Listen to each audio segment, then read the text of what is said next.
bonjour à tout le monde, merci d'être là. Je vais commencer comme souvent par des petites questions pour savoir jusqu'où on peut aller. Est-ce qu'il y en a beaucoup d'entre vous qui ont lu le dernier de Michel? Pas beaucoup. Ok, donc bon, quelques-uns. Non, mais ça veut dire qu'on va essayer de ne pas vous raconter la fin tout de suite alors.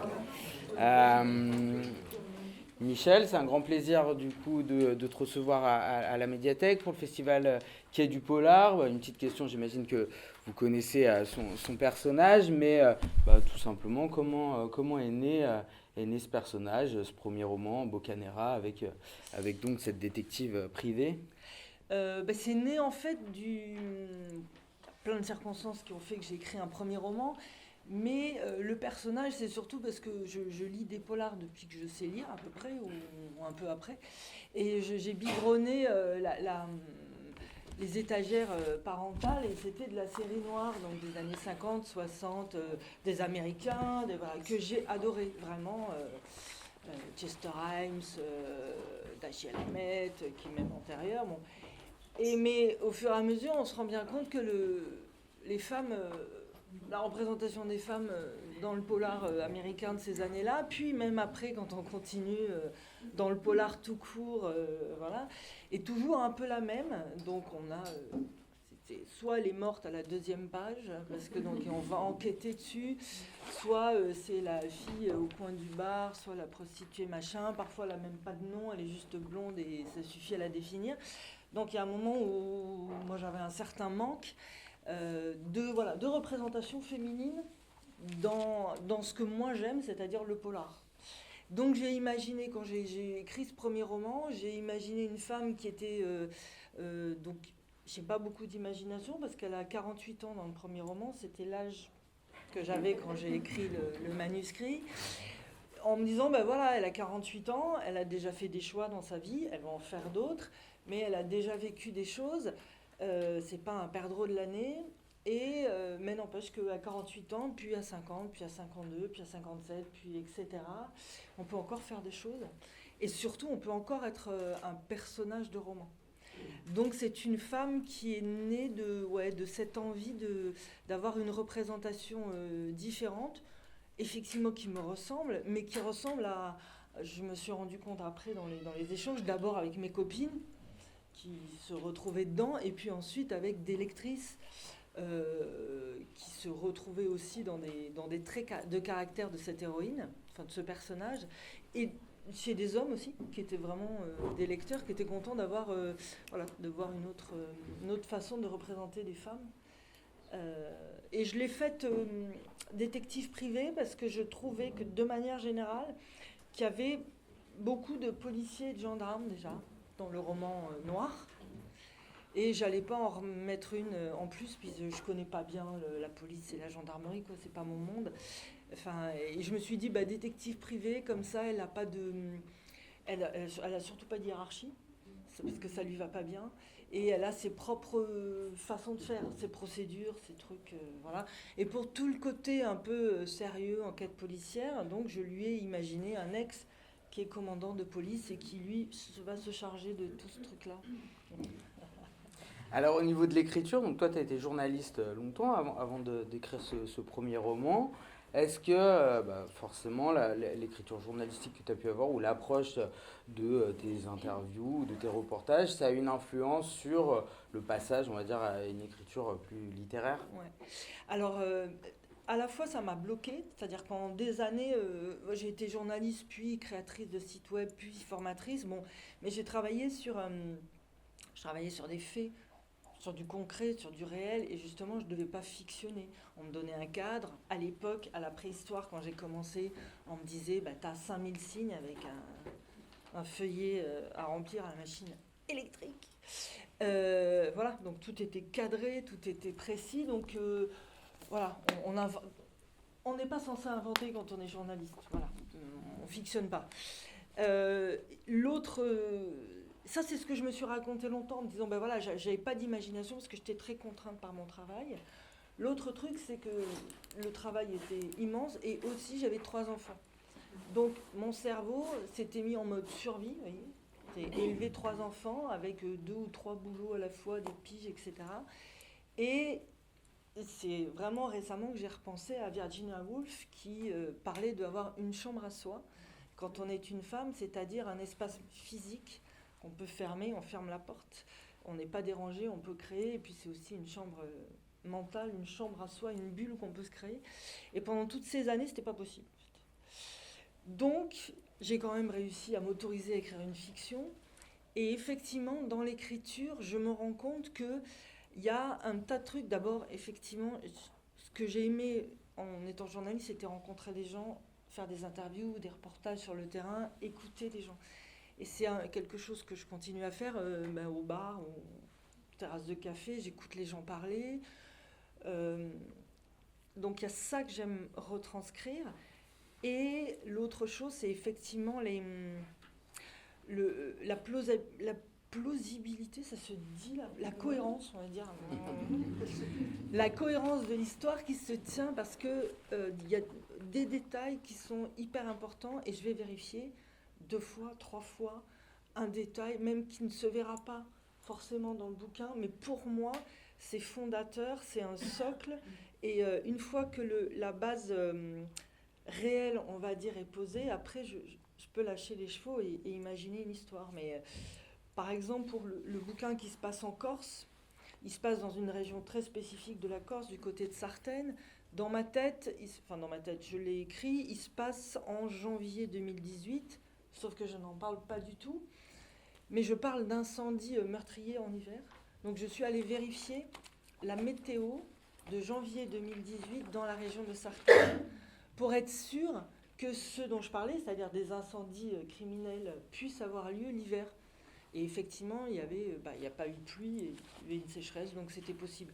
Tout le monde s'en fout, sauf moi. Et voilà. Mais après, je peux décoller sur quelque chose de plus fictionnel, quoi. Alors, une des grandes forces de ta série, de tes romans, c'est, moi je trouve, les personnages. Il y a vraiment il y a quelque chose de fort là-dedans, la manière dont ils sont tissés. Donc déjà, une première question sur comment, pareil, ils sont nés, tous ces différents personnages qui sont quand même assez différents, mais qui forment une tribu autour d'elle. Et puis surtout, comment est-ce que là, c'est donc le 5e opus, comment est-ce qu'ils évoluent? Comment est-ce qu'aussi, je sais pas, à la manière un peu des séries télé d'aujourd'hui, comment tu fais évoluer ces différents personnages, que ça soit Dan, Joe, elle-même Ju, enfin. Alors déjà, je les ai imaginés. Alors certains sont très proches de gens que je connais. Certains sont des amalgames de gens que je connais, enfin, ou de traits de caractère, et d'autres sont vraiment complètement sortis de mon imagination. D'abord, j'aime les gens de manière générale. Bon, après, j'ai un degré de saturation sur certaines personnes, bref, surtout en ce moment. Mais, bon. Mais de manière, donc j'aime écouter les gens, j'aime les regarder. Et les personnages sont nés d'abord par la façon dont ils m'ont parlé. Alors bon, après, ça fait un peu, j'entends des voix, hein, mais effectivement, c'est... D'abord, l'intonation. On a tous une façon de parler, une intonation, un accent ou pas d'accent, ou une musique dans la voix, un sens de l'humour différent ou une absence de sens de l'humour. Et tout ça, pour moi, ça crée les personnages. Donc je les entends finalement me raconter une histoire, me parler avant de les voir physiquement. Il y en a certes, bon maintenant je les imagine tous physiquement, mais certains n'étaient peut-être pas forcément même définis, tu vois, quand on parle de traits physiques, mais par contre, j'avais la voix en permanence en tête, à tel point que, par exemple, dans les dialogues ou les conversations, je ne mets jamais dit-elle ou répondit-il, etc., parce que les interlocuteurs sont reconnaissables à leur façon de parler, et ça me va bien comme ça. Donc ils sont nés comme ça, ils se sont créés petit à petit parce que Boccaneira, il fallait des gens autour, c'est un être quand même éminemment sociable. Elle a besoin d'une tribu puisqu'elle n'a pas d'enfants et qu'elle n'a plus de parents, donc forcément elle s'est créée une tribu autour d'elle, des gens indispensables pour vivre, quoi, comme on a tous nos liens forts, quoi. Et j'ai décidé, alors... J'ai pas décidé dès le début parce que Boccaneira, moi je pensais avoir écrit un livre, Boccaneira, point barre, on s'arrête là, au revoir monsieur, dame.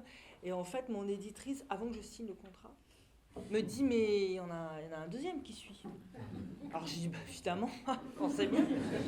Et donc j'ai signé mon contrat. Et je me suis dit, bon, allons-y sur le deuxième. Donc rien n'est prémédité, mais ça me semblait évident que les personnages allaient vieillir et évoluer au fur et à mesure du temps, comme nous, quoi, comme tout le monde. Et du coup, je me suis beaucoup amusée. Et vraiment, alors j'ai pris un plaisir absolu dans Sans collier, qui est le 4e, l'avant-dernier, à faire en sorte que Boccaneira soit ménopausée. Parce que ça, disons que dans la littérature en général, et dans le polar en particulier, ça court pas les champs, vous voyez. Et du coup, ça me fait hurler de rire que dans les festivals de polar, maintenant, depuis 2 ans, 3 ans, voilà, quand on fait des tables rondes, des rencontres, on parle de ménopause. Voilà, donc ça c'était mon plaisir à moi, mais effectivement, elle avait 48 ans, elle arrive à 50, on ne peut pas faire comme si, bouffée de chaleur, énervement maximum, enfin bon, c'est quelque chose de réel. Et puis autour d'elle, les autres évoluent. Son coloc, il lui arrive des bricoles dans l'avant-dernier, donc voilà. Les gens disparaissent ou les gens reviennent, comme dans la vraie vie, on va dire. Donc je ne pouvais pas imaginer avoir des personnages figés dans le temps et écrire 10 bouquins, enfin je ne sais pas si j'en écrirai 10, quoi, 10 bouquins avec la même Boccaneira qui a 48 ans, voilà, c'était pas possible. Donc et pour répondre plus précisément à ta question, je ne sais pas comment ils évoluent en fait. J'anticipe pas. Je n'ai pas de plan ou de... voilà, je sais juste... tout d'un coup, il y en a un qui s'est pris un coup sur la tête et sa vie va basculer dans d'une certaine façon qui n'était pas forcément prévue. Et j'aime aussi, par exemple, revenir en arrière, c'est-à-dire que le personnage de Ferdi, qui est allemand, muet et SDF... Bon, déjà, je me suis collée à un truc allemand, muet et SDF. Voilà. C'était même pas prévu au début, mais voilà. Lui, une fois qu'on s'est dit, c'est qui, là, le gars avec ses sacs, là, en bas de chez moi, voilà, c'est d'imaginer, cet homme-là, il avait une jeunesse, et qu'est-ce qui s'est passé dans sa jeunesse. Donc, pouvoir construire même les personnages à l'envers, en imaginant ce qu'ils étaient avant d'apparaître. Alors on va rentrer un petit peu dans ce dernier roman. Donc justement, on va pas spoiler celui d'avant, mais on va dire qu'à la fin, donc son grand ami, qui est un peu son âme sœur, Dan, se retrouve dans le coma. Du coup, là, ça permettait pour le coup d'avoir une jonction toute faite avec un seul œil. Tout à fait. Mais pareil, c'était pas... Enfin, quand je dis c'est pas prévu, c'est que... Voilà, à la fin de Sans collier, bim, Dan est dans le coma et ça s'arrête comme ça. Et j'ai eu des réactions mais outrées. Et je les attendais un peu quand même. Voilà. Et pour ne rien vous cacher, j'ai écrit les premières pages d'un seul œil, c'est-à-dire le moment où, je ne spoile rien, mais Boccaneira se rend à l'hôpital pour voir son coloc qui est dans le coma. Bon, je les ai écrits tout de suite, enfin, je les ai écrits à la fin du manuscrit précédent. Voilà, tout en les gardant par devers moi pendant 1 an ou 2. Mais même moi, j'ai eu le sentiment qu'il fallait tout de suite que j'écrive que Boccaneira se retrouve dans cette chambre d'hôpital et lui parle. Mais voilà, c'était juste ça. Et après, j'ai trouvé que c'était intéressant, donc sans rien spoiler, mais d'imaginer donc la voix, cette fois-ci c'est la voix de Dan, depuis son coma, qui s'adresse à Boccaneira. Et donc ça faisait effectivement une jonction et une façon aussi différente d'écrire et de permettre une nouvelle narration, quoi. Alors justement, donc effectivement, on a, donc pour faire un petit résumé, rapide encore une fois, comme j'ai bien compris que vous l'avez pas lu, elle va suivre un peu le fil de 2 enquêtes finalement, parce qu'il y a donc son meilleur ami, âme sœur, Dan, qui est dans le coma, qui va, comme tu l'as dit, lui aussi nous raconter, nous parler depuis le coma de son passé. Et elle va quand même voilà, chercher ce qui s'est passé, parce que ça lui paraît un peu louche. Mais il y a aussi une deuxième enquête, ce qui rend, je trouve, le roman assez puissant, c'est que son ex-mari, ami, compagnon, avec qui elle a toujours gardé des liens proches, des relations, lui, il va lui arriver un drame et ils vont enquêter aussi là-dessus. Donc il y a comme ça cette idée aussi de double enquête. Oui, oui, effectivement, il y a plusieurs enquêtes et donc sans rien spolier non plus, mais en fait le lecteur, à la fin de son roman, le lecteur en sait plus qu'elle, en sait plus que Boccanegra, parce que le lecteur va apprendre des choses que Dan va confier, dont Dan va parler depuis son coma, mais Boccanegra l'entend pas, le lecteur oui, et donc les deux... Dan va raconter leur rencontre il y a 20 ans. Donc ça repart en arrière, comment ils se sont rencontrés tous les deux, comment lui il est tombé en amour de cette femme. Et son histoire, déjà c'est une déclaration d'amour, mais pas que, il y a des éléments qui se posent de ce qui va arriver 20 ans plus tard. Et elle va se débattre, en fait, plus que mener une enquête, elle va se débattre parce qu'elle a l'impression qu'il y a plein de choses qui s'écroulent autour d'elle. Dan, qui est donc dans le coma, son ex, mais avec qui elle est, c'est aussi une sorte d'âme sœur, quoi, un complice dont elle ne s'est jamais détachée vraiment, à qui effectivement il va arriver un coup extrêmement dur et qui va la déstabiliser aussi. Et donc elle va mener des enquêtes en fait un peu brouillon, enfin en se débattant contre ces coups du sort qui la frappent, quoi. Ouais. Donc elle se débat, je pense. Alors ce débat, il y a aussi autre chose qui s'effondre un peu et qui est quand même présent dans tous tes livres, c'est aussi la ville. Alors là, en l'occurrence, c'est Nice, mais ça pourrait être pas mal d'autres métropoles ou de grandes villes du monde.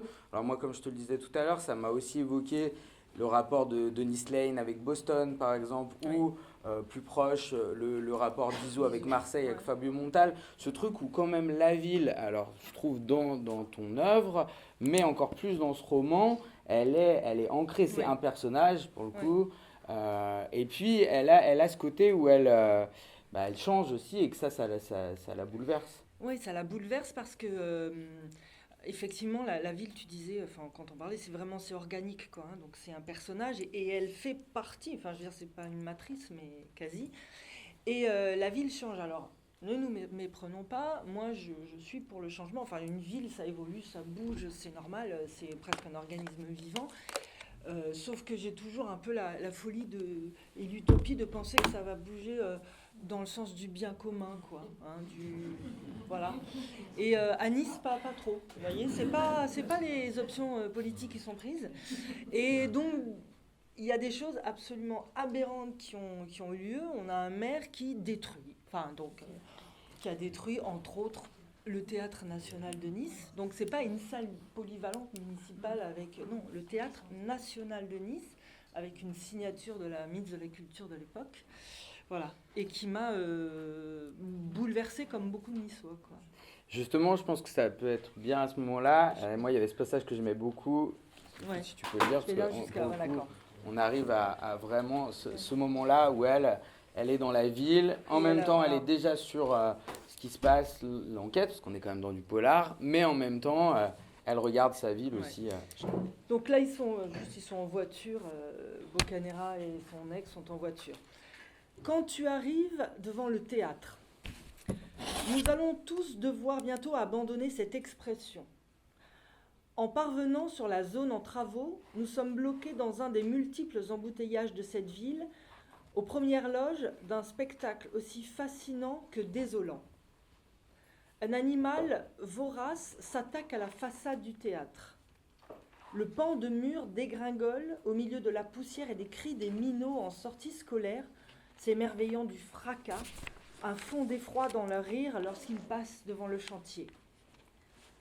La pince de démolition coupe, arrache, se lance en avant, puissance du coup de bélier, alliée à une mâchoire qui saisit et broie.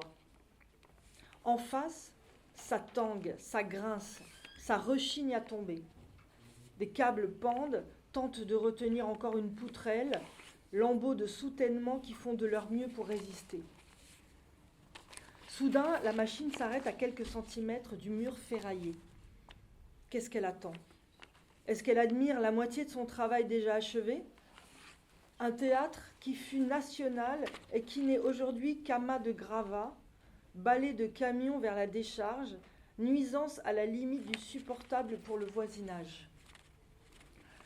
Allez les enfants, on avance. Les minuscules gilets jaunes défilent devant la pancarte de chantier rédigée dans la plus belle novlangue en vigueur. Déconstruction de l'ancien bâtiment qui abritait le théâtre de Nice.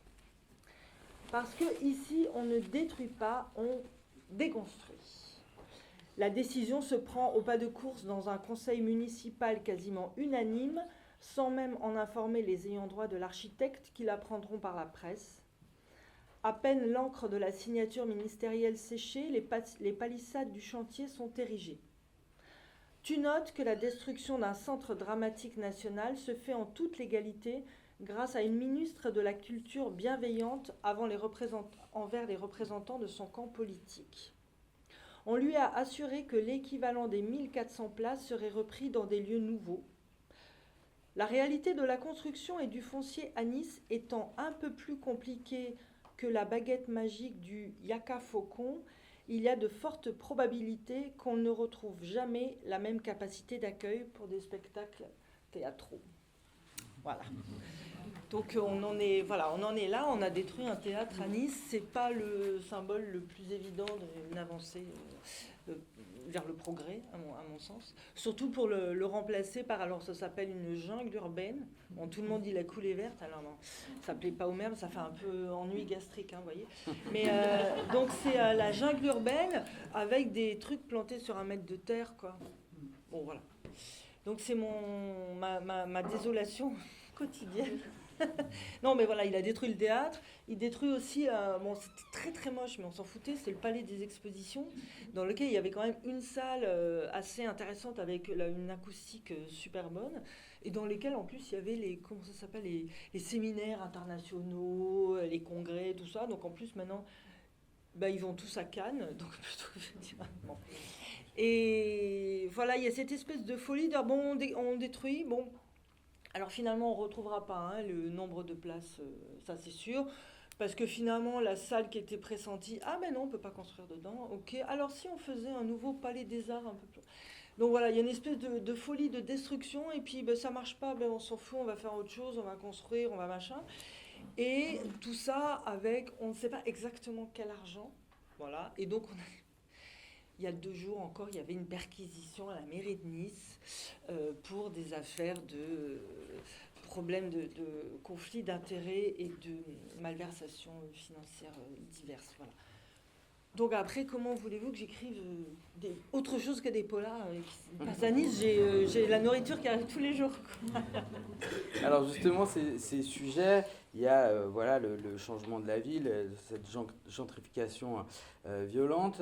Il y a aussi ce qui apparaît dans beaucoup de tes romans, c'est une place justement à ceux qui sont laissés de côté, parce que le problème, il y a les théâtres qui sont détruits, il y a les vieux bâtiments, c'est triste, mais ce qui est encore plus triste, c'est qu'on met aussi tout un tas de gens complètement hors des villes, ou en tout cas on leur laisse pas le droit d'y vivre dignement. Et toi, c'est aussi quelque chose comme ça tout au long de ce cycle qui apparaît, que ça soit dans le sort qui est réservé aux réfugiés, que ça soit les fascistes ou les minorités, qu'elles soient sexuelles ou autres. Enfin, il y a vraiment quelque chose autour de ça. Tu parles aussi pour ceux qui n'ont pas voix au chapitre, mais comment est-ce qu'à chaque fois ces combats ou ce que tu revendiques, comment tu le mets en branle un petit peu avec chaque roman, on va dire. Est-ce que c'est d'abord l'idée de dire, voilà, le sort qui est réservé aux réfugiés, ça me débecque, donc je tisse autour de ça, ou alors est-ce que c'est différent, encore une fois,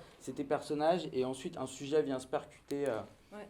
C'est plutôt ce que tu as dit en premier, c'est-à-dire qu'en général, j'écris parce que je suis en colère, quoi, ou énervée, ou les deux.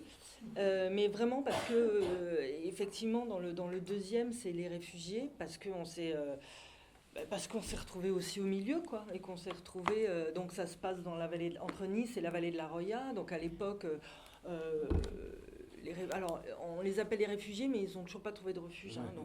Donc les migrants arrivaient à Vintimille et puis essayaient de passer par cette vallée, et ils ont été accueillis par les gens qui étaient là, les agriculteurs, les paysans, etc. Donc ils ont été accueillis ou ils ont été rejetés. Hein. Ça a été assez violent, la confrontation. Mais de se retrouver au milieu et de se dire, mais il y a des gens qui ont fait 5000 km en tongs, qui ont réchappé à la pire des traversées en Méditerranée sur des rafiots pourris, qui se retrouvent donc en tongs dans la montagne quand même pour essayer de franchir une frontière et qui sont pas du tout accueillis, quoi. Hein, donc, qui sont même totalement rejetés, y compris quand ils sont mineurs. Donc il y a des enfants qui ont connu des sorts terribles, et ça me met hors de moi. Sur le sujet des réfugiés, pour avoir un peu aidé avec des associations, on se rend compte qu'on a l'impression de vider l'océan avec une petite cuillère, hein, et de servir à rien. Et donc en fait l'impuissance, c'est aussi peut-être ça qui me fait que j'ai écrit, parce que je me sens impuissante. Donc je raconte des histoires. Effectivement, le deuxième, c'était vraiment, je disais, voilà, il faut que faut que je parle de ça, quoi. Il faut que je parle des gens de Vintimille, il faut que je parle des gens de la Roya, il faut que je parle des réfugiés. Et finalement, c'est ça qui alimente le moteur de l'écriture. Donc c'est la colère. Et puis après, bon, c'est de la colère sur des choses précises. Et puis il y a toujours un fond, quoi, de colère aussi en permanence. Mais c'est ce que tu disais. Moi, c'est le truc. Enfin, j'ai l'impression d'être un bisounours, mais juste l'injustice, quoi. Hein, quand on tape sur un plus faible, un plus petit, une minorité sexuelle, un gamin, un chien. Enfin, je veux dire, j'en parle aussi, mais c'est voilà, qu'on prenne des chiens, des chiennes pour en faire des usines à chiots toute leur vie, ça me débecte autant que quand on s'en prend à un humain, quoi.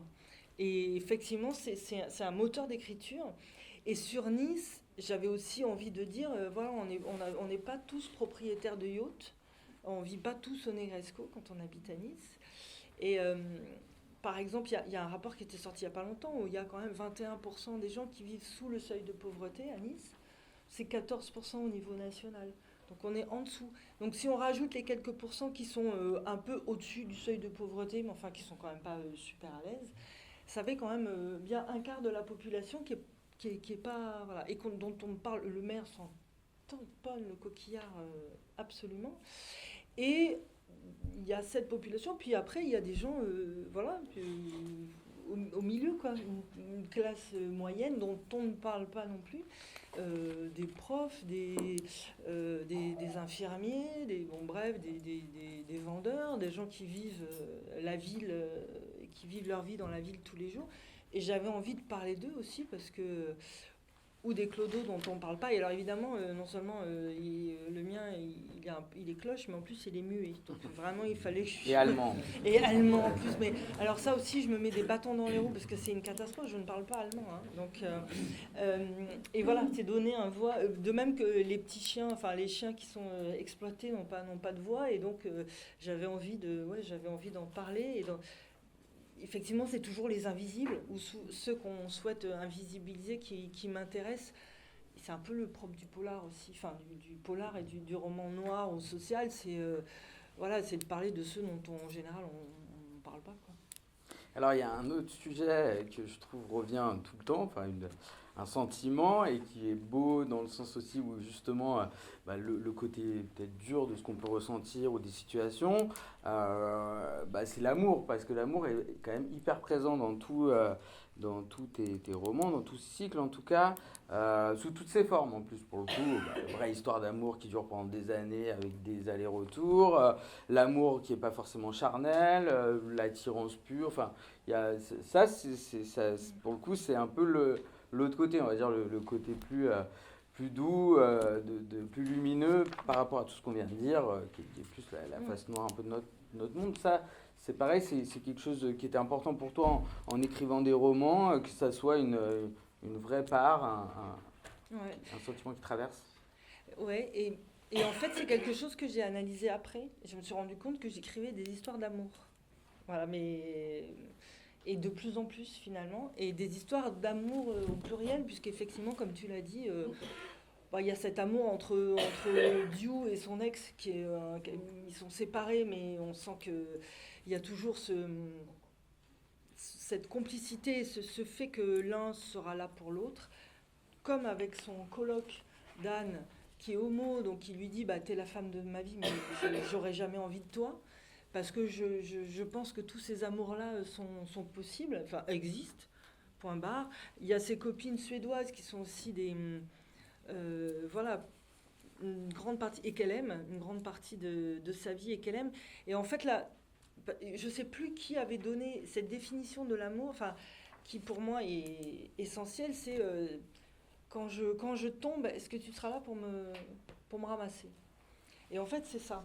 Et Diou, elle sait qu'à côté d'elle, il y aura des gens pour la ramasser. Et elle est là aussi pour Dan quand il s'écroule, pour Joe Santucci quand il s'écroule aussi. Et effectivement, tous ces amours-là sont possibles et sont souhaitables, je trouve.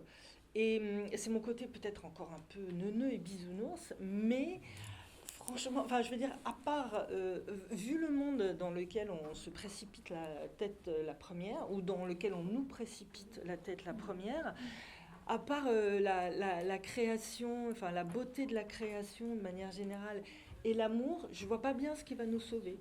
Donc je prêche pour ce genre d'amour dans tous les sens, y compris d'amour. Par exemple, dans celui-là, c'est très, voilà, je me suis identifiée à la petite chienne, donc Mila, qui est la petite chienne qui a été sauvée après les chiens, puis qui est là et qui est en deuil. Et cet amour-là qu'elle portait à son humaine, qui est décédée, pour moi c'est important aussi. C'est un amour assez incroyable et absolu. Donc voilà, tout ça c'est les liens, quoi. C'est les liens et plus que la bienveillance, quoi. C'est l'amour qu'on peut se porter les uns aux autres. Je suis une vieille punk, mais j'ai un vieux côté hippie quand même. Voilà. Donc voilà, plutôt peace and love en général dans la vie.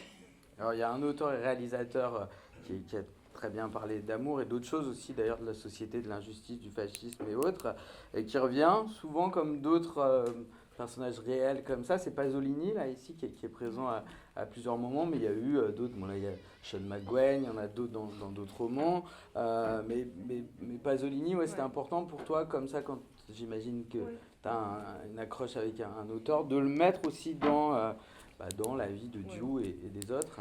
Oui, tout à fait. D'abord, j'aime bien dire aux gens que j'aime, que je les aime, hein, comme disent les chédilles, là. Mais vraiment, alors bon, quand ils sont morts, je leur dis quand même. Et effectivement, Pasolini, c'est une figure pour moi importante. Alors j'ai lu les écrits Corsaire, mais de temps en temps, je lis des bouts de trucs de Pasolini. Il y a le poème que j'ai découvert récemment, grâce à mon père d'ailleurs, qui est aussi un grand fan de Pasolini. On s'est passé ça dans la famille. Le poème qu'il a écrit sur Marilyn, à la mort de Marilyn. C'est absolument incroyable. Je ne pensais pas que Pasolini avait écrit à propos de Marilyn. Et il parle de sa petite sœur et de la beauté de sa petite sœur qui a été détruite. Et Pasolini, pour moi, c'est l'incarnation d'un intellectuel aussi très charnel. Voilà, quelqu'un qui vivait avec une intelligence folle, mais aussi avec ses tripes, avec pour moi le mystère de la foi, parce que je ne suis pas du tout croyante, et lui était très croyant, en dehors de la hiérarchie ecclésiastique, mais il avait une vraie foi, communiste, catholique, italien, homosexuel, enfin... il a tout pour me plaire, quoi. Voilà. Mais voilà, ça fait beaucoup. Et il a tout pour me plaire. Mais voilà, ce que j'ai toujours aimé, c'est que dans tout ce qu'il dit, ça me ressemble. Alors qu'on peut être très... Voilà, les années... Enfin bon, tout pourrait nous séparer. Chaque parole de Pasolini fait écho quelque part, quoi, en moi, notamment quand il parle Oui, de la beauté. Quand il parle du fascisme, pour avoir bien connu le fascisme et en être mort certainement sur cette plage, le fascisme, c'est pas juste une paire de bottes qui arrive, hein, c'est quelque chose de beaucoup plus insidieux, de rampant. Et il parle déjà, dans les années 70, il parlait déjà de la situation qu'on connaît nous maintenant et de la... Voilà, lui c'était la télé, la télé italienne qui noyait tout sous un flot de vulgarité et qui empêchait de penser, quoi. Donc c'est des choses qui font écho maintenant. Justement, ça nous permet de faire un petit crochet vers un autre roman, parce qu'il y a une autre actualité. Alors après, parce que je vois que le temps passe vite malheureusement, et l'idée c'est après qu'il y ait un petit peu des questions, mais on va juste dire un petit mot là-dessus, parce que c'est justement une écriture à quatre mains, avec un grand auteur italien aussi, on reste en Italie, avec Valerio Varesi. Et donc cette collection que je ne connaissais pas moi, où il y a plusieurs auteurs, donc Karel Ferret, Jackie Schwartzman, plusieurs de figures qui sont bien connues aussi des quais du polar. Voilà, c'est une collection, donc c'est ça.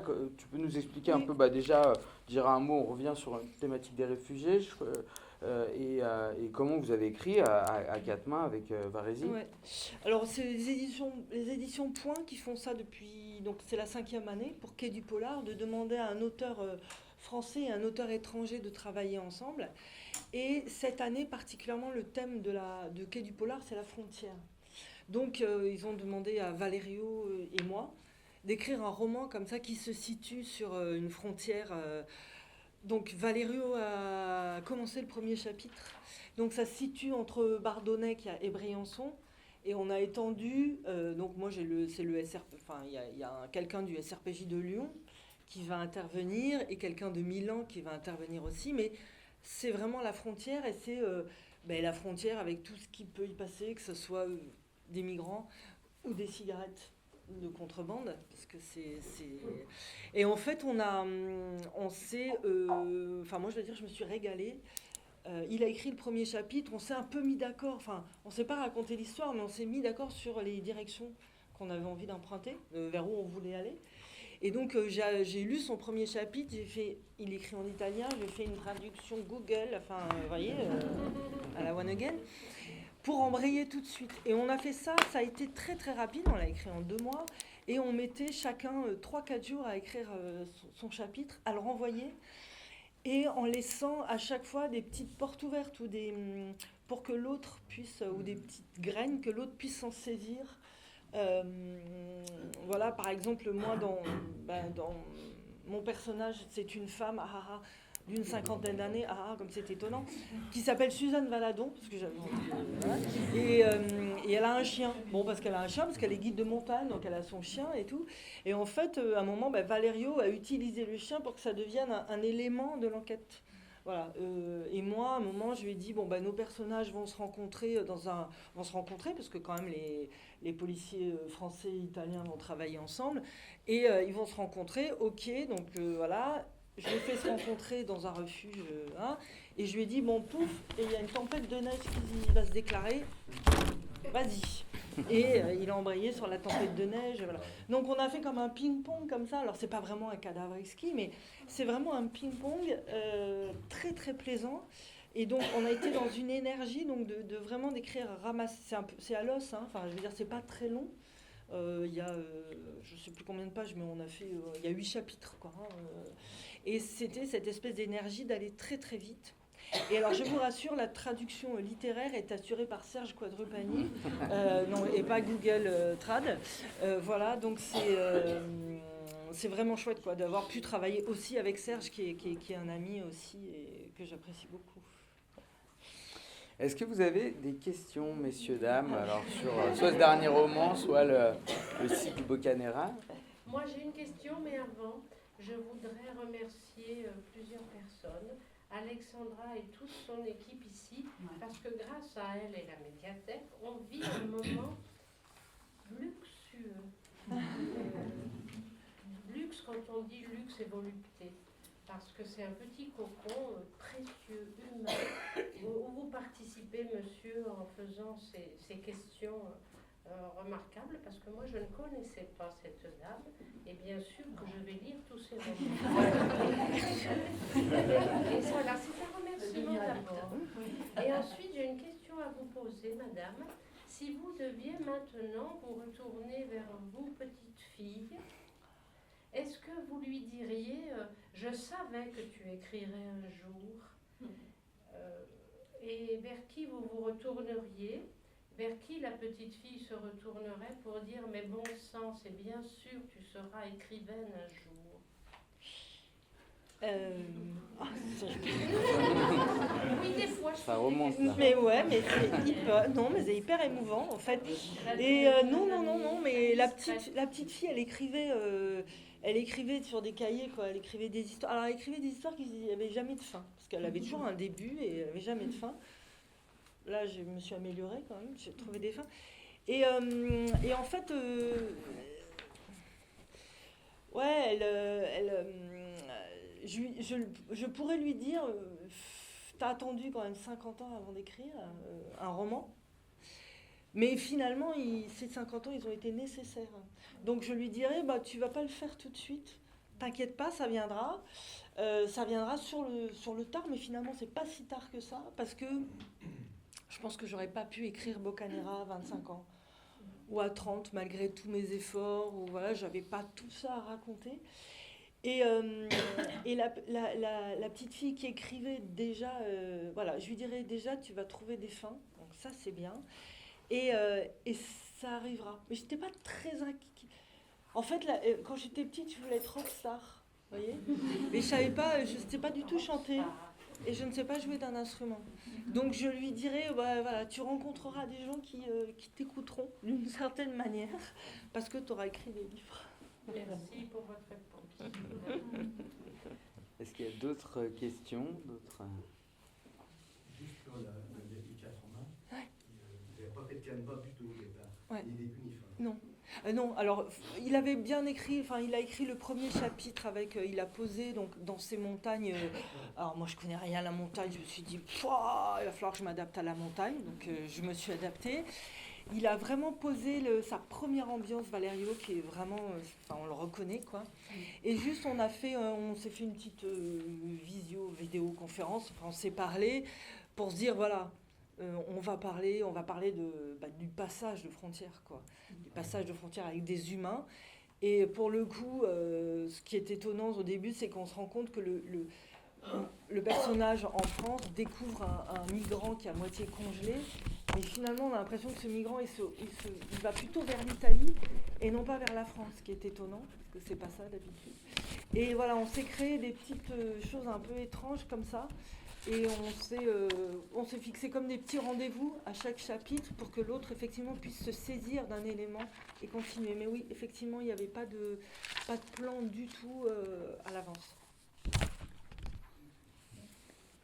Est-ce qu'il y aura un autre Oui, forcément. Alors, je ne sais pas quand. Alors, voilà, je ne suis pas du tout en train d'écrire ni rien, mais forcément, ça appelle une suite. Mais en plus, j'ai encore envie de Boccanegra. Voilà, tout à fait, elle est jeune, oula, mais bien sûr. Et j'ai encore besoin d'elle pour parler, pour exprimer, pour m'énerver, pour qu'elle prenne ma place. C'est mon porte-voix, quoi, en fait. Hein, ouais. Et ça fait du bien, justement. Oui. Lire. Ah bah. Ah non, mais votre colère, parce qu'on en ressent tous. Et moi, votre dernier livre, mais il m'a fait un bien fou, parce que j'étais angoissée par rapport à tout ce que je lisais. Et voilà, donc ça fait trop du bien. Merci. Eh ben merci. Moi, je suis tout à fait d'accord avec Alexandra, c'est ça. En fait, vos livres, l'intrigue, elle est fine, c'est toujours des intrigues sociales, c'est bien amené, c'est intelligent, hein. Mais ce qu'on aime, c'est vos personnages. Oui, c'est tout à fait. Ils sont attachants. D'abord, j'adore vos dialogues, ça, j'adore. Et c'est surtout le bonheur qu'on a à retrouver vos personnages. Et à la fin de vos derniers livres, j'étais malheureuse, ça paraît fou, parce que je suis tellement attachée à vos personnages que je me dis, mince, quand est-ce que je vais les revoir, je vais les retrouver. Et c'est dingue d'avoir cette empathie. Ça m'arrivera, j'ai de l'empathie au moment de la lecture. Mais là, ils j'adore ce que je lis.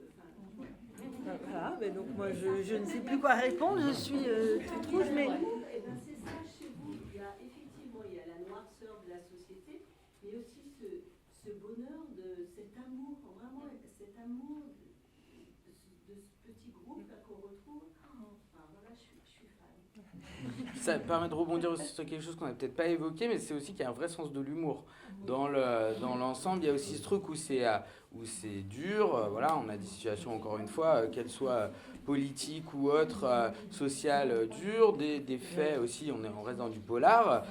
Mais c'est vrai qu'il y a aussi dans ta plume ce truc où il y a plein de moments où il y a un côté, moi par exemple, quand elle va au bistrot du bas ou quoi, avec ses copines, l'espèce de gynécée comme ça qu'elles ont, qui est quand même assez marrant, puis même d'autres rapports avec des personnages, mais c'est vraiment présent aussi ce côté un peu à la Ian Livingstone, je dirais. alors ça, alors, voilà, merci.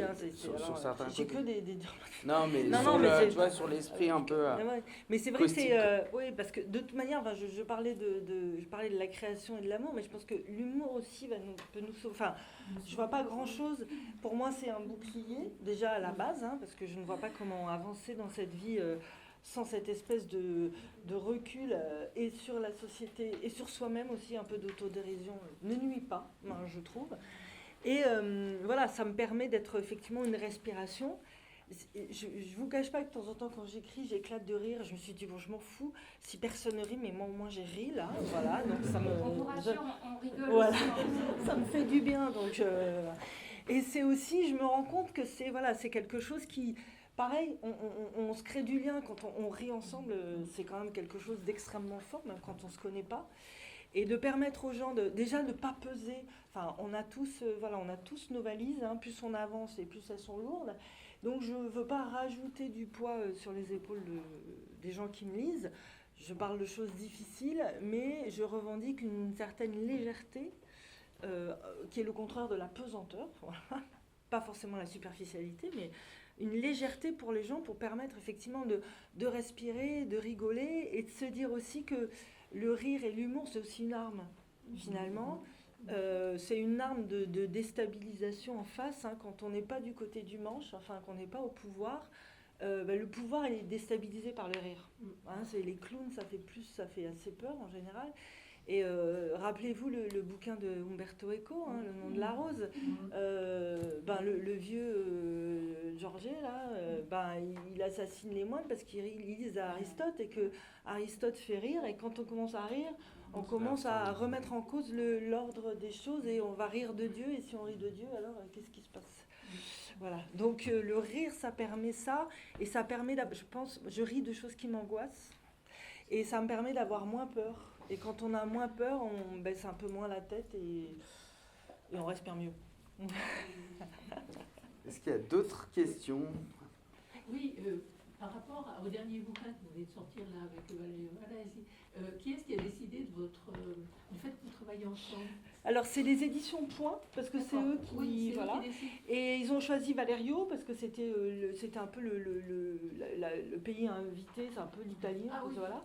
Et après, ils ont cherché un auteur, une autrice française. Ah oui, vous avez d'abord choisi. Ouais. Et on s'aime bien avec Valerio. Oui, donc, voilà. C'est vrai que je trouve que tout en faisant des choses très très différentes, vous avez quand même un fond commun. Oui. Très net. Ouais. Et en plus, nos personnages sont attachés à leur ville de la même manière. Alors sauf que lui, Sonnery ne s'épanouit que dans le brouillard, l'humidité, la montagne, tout ça. Alors que Boccanegra, si tu la sors de la Méditerranée avec le soleil, ça va pas bien. Mais ils ont le même amour de leur ville et de la détestation de la corruption, des choses comme ça. Et ce qui est très étonnant, ça n'était pas prévu du tout, mais dans un seul œil, Boccanegra fait appel à Sonnery pour lui donner un coup de main, donc au personnage principal de Varese, juste parce que j'aime Valerio et que j'avais envie de lui rendre hommage, et donc je lui fais lire mes pages, il me dit ok, pas de problème, tout ça, et je rends le manuscrit à mon éditrice, et 3 semaines ou 1 mois plus tard, c'est les éditions Point qui me disent « Vous voulez pas écrire un livre avec Valerio Varese ?» Je dis oui. Je crois que oui. Mais c'était pas du tout, c'était pas prévu. Et on s'aime, voilà, on s'aime beaucoup. Je le lis depuis qu'il est publié en France. Je suis rentrée dans son univers et voilà, c'est un bonheur de travailler avec quelqu'un comme ça, quoi. Ouais. Moi, j'ai une question peut-être un peu intime, mais pas par rapport à vous. J'ai été assez touchée tout à l'heure quand vous avez dit que vous entendiez les voix de vos personnages. Et alors, je sais bien que quand on lit, on se projette une image mentale des personnages, mais plus rarement leur voix. Et est-ce que vous pouvez nous dire à quoi ressemble la voix de Dieu? Elle est, ouais. Et la voix de Dieu, alors effectivement, la voix de Dieu qu'on entend aussi beaucoup quand elle parle elle-même dans sa tête, hein, elle est assez, elle peut être assez railleuse, voilà. J'aime imaginer qu'elle a une voix un peu rauque. Je déteste ma voix à moi. Oui, j'ai l'impression d'être dans un dessin animé quand je parle et ça ne va pas du tout. J'aurais aimé avoir la voix de Tom Waits, vous voyez. Bon. Donc c'est pas le cas. Mais voilà. Alors j'ose même pas imaginer qu'elle pourrait avoir la voix de Marianne Faithfull, mais elle a une voix un peu à peine rauque parce que voilà, elle a quand même vécu. Donc elle est assez sarcastique. Elle peut avoir un ton sarcastique et elle peut avoir un ton extrêmement doux aussi. Et elle parle assez vite. Elle a tendance, je pense, à couper la parole aux gens. Parce qu'elle parle beaucoup. Voilà. Mais elle les écoute en même temps. C'est à peu près. Oui, elle a sûrement un accent niçois. Il y a des chances. Est-ce que tu as déjà eu soit des velléités ou soit est-ce qu'on t'a contacté pour des adaptations cinéma ou télé, ou est-ce que c'est quelque chose qui te Non, te c'est des. plairait, Oui, c'est toujours. Alors, ça me plairait, je pense, à condition d'être associé au scénario. J'aurais du mal à lâcher, les lâcher comme ça. Et en même temps, c'est toujours. Enfin, bon, tu sais, c'est des processus extrêmement longs. Ouais. Donc, je sais que ma maison d'édition est une maison d'édition, on va dire, c'est pas Gallimard, c'est pas Albin Michel, qui ont des services dédiés à. J'envoie les manuscrits aux sociétés de production de visuels pour l'adaptation. Donc, ils délèguent à une agence, enfin voilà, qui va démarcher des sociétés de prod. Donc, je sais que c'est en train d'être démarché, mais il y a rien dans les tuyaux. Et finalement, ce qui est drôle, c'est que ce qui peut se passer, qui pourrait être drôle, c'est que mon premier, donc Boccanera, le premier vient d'être traduit en italien. Donc je suis super contente. Et la maison d'édition italienne s'appelle Fandango Libri. Mais Fandango, à la base, est une société de production audiovisuelle et notamment qui a produit les Nanni Moretti. Donc, mon éditrice italienne m'a demandé « Est-ce que tu es adaptée ?» Je lui ai dit non. Elle m'a dit « Je vais faire lire ton livre à mon chef. » Voilà. Donc, peut-être que je serai adaptée en italien avant d'être adaptée en France, mais ça m'irait bien, quoi. Et les éditions de l'Aube, du coup, c'est important aussi, tu as le même éditeur, de ce rapport que tu as avec eux. Oui, c'est essentiel. Depuis le début, enfin ça s'est construit, mais j'ai une confiance totale et absolue dans mon éditrice, qui s'appelle Manon Viard. Les éditions de l'Aube, c'est une maison indépendante, donc c'est aussi précieux en ce moment. Et c'est des gens qui suivent vraiment beaucoup les auteurs. Voilà, on est vraiment soutenus. Moi, je le sens. Et j'ai une telle confiance en elle, par exemple, que je vais lui envoyer 10 pages de ce que j'ai écrit. Je n'attends pas forcément d'avoir un manuscrit entier. Je vais lui envoyer 10 pages pour qu'elle me rassure, j'ai besoin de ça, et qu'elle me dise oui, non, ça va pas. Et en général, elle me dit oui. Donc ça tombe bien. Et elle a cette phrase, elle me dit, ça y est, tu peux lâcher les chevaux. Et là, je me sens... voilà. Non, c'est vraiment c'est vraiment essentiel. Je suis quelqu'un plutôt loyal, parce que depuis le début, ce sont des gens qui m'accompagnent avec un vrai plaisir, un vrai bonheur, et c'est partagé. Ouais. Les éditions de l'Aube, c'est une gage de qualité aussi. Hein. Ouais. La plupart des romans, quand je connais pas un auteur, moi je fais beaucoup confiance à l'éditeur et j'ai jamais été déçue. Je leur dirai, je les vois tout à l'heure, et Manon Viard et Marion Henbert, qui sont les deux piliers, je leur dirai. Oui, il y a des gens, et je vais parler par exemple de Roxane Bouchard, si vous ne la connaissez pas, qui est une Québécoise qui est éditée par l'Aube, voilà, qui a écrit des romans incroyables, Nous étions le sel de la mer, ça se passe chez des pêcheurs en Gaspésie et c'est bouleversant de... Que les derniers, les autres, on les trouve pas. Là, moi, je connais Nous étions le sel de la mer, La Mariette Corail et Le silence des Acapiques. Ouais, oui, oui. Ceux d'avant, on verra.